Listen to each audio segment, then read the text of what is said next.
It's a day as we move ahead of plenty of questions. No jurors yet seated. Lots of dismissals, though, of potential jurors in a DUI manslaughter trial of John Goodman. On day 2 of jury selection, more intense scrutiny is being focused on just how much the jury pool knows about the case.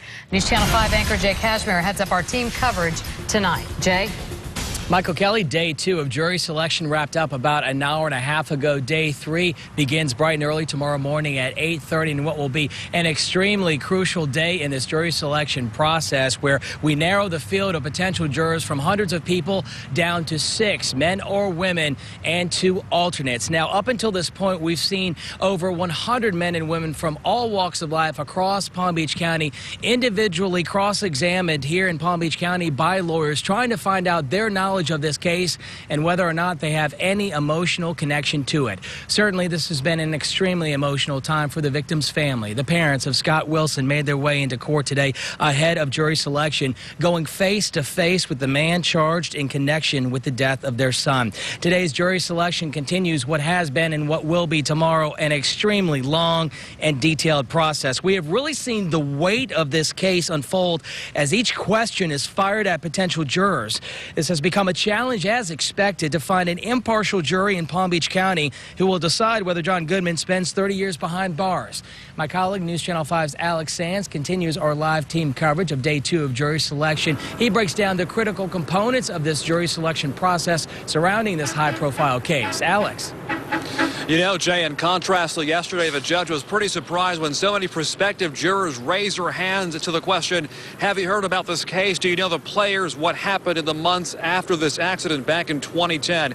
That was a worry heading into this jury selection process, and that's why it continues first thing tomorrow morning. My assumption was that, you know, he hit him and he went in the canal and he died. For his second day, much of the focus was on months of pretrial publicity. Tell us what you know about the case, where did you learn it from, and how do you feel about what you've learned? Honestly, I mean, I think that he killed the kid. He was worried about himself only. It was obvious by late morning, jury selection would run into day 3. More so than yesterday, attorneys found themselves hearing the same answers. What did you mean by that? You have feelings for the mother? Well, I mean, my heart went out to her. You said that Mr. Goodman had a couple of strikes against him. I just don't think people should drive drunk. Okay. And get away with it, honestly. If he did it and he's guilty, then he should pay for his crime. So you think Mr. Goodman might be starting out behind the starting line and the state's going to have an advantage from your mindset going into this trial? More than 100 potential jurors have made their way to the courtroom already, 20 more than expected, showcasing the challenges of finding 6 impartial voices. What was your impression about what the news reported? The only things that stand out to me are the car and the mother.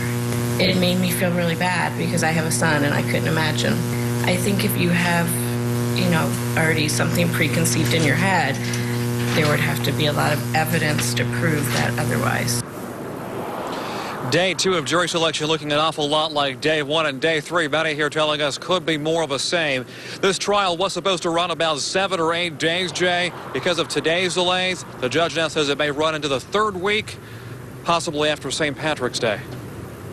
Much longer than expected, certainly. Alex Sands, thank you very much for continuing our coverage of day 2 of the jury selection process here at the Goodman trial. Now, we've been speaking of the pretrial publicity, and with the challenge at stake to find that impartial jury, there's another challenge at stake coming once a jury is seated in this case. News Channel 5 legal analyst Michelle Suskauer talks about the fact that once they're seated, they won't be sequestered, and it'll be very hard for them to avoid hearing or reading about this case. Because they're going to have to go home to their families. There's media. They're going to be instructed not to watch anything, not to read anything, not to go on the internet, not to tweet or Facebook. And I think that's going to be a challenge for this particular jury in this case.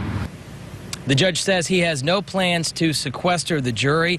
Judge Colbath says this trial, from opening statements to closing arguments, should take 6 days. Day 3 of jury selection begins at 8:30 tomorrow morning. Kelly? Jay, thank you. And stay with News Channel 5 for the most comprehensive coverage and analysis of the John Goodman trial. We'll have live reports and every newscast throughout this trial, and you can watch it live, gavel to gavel, on WPTV.com.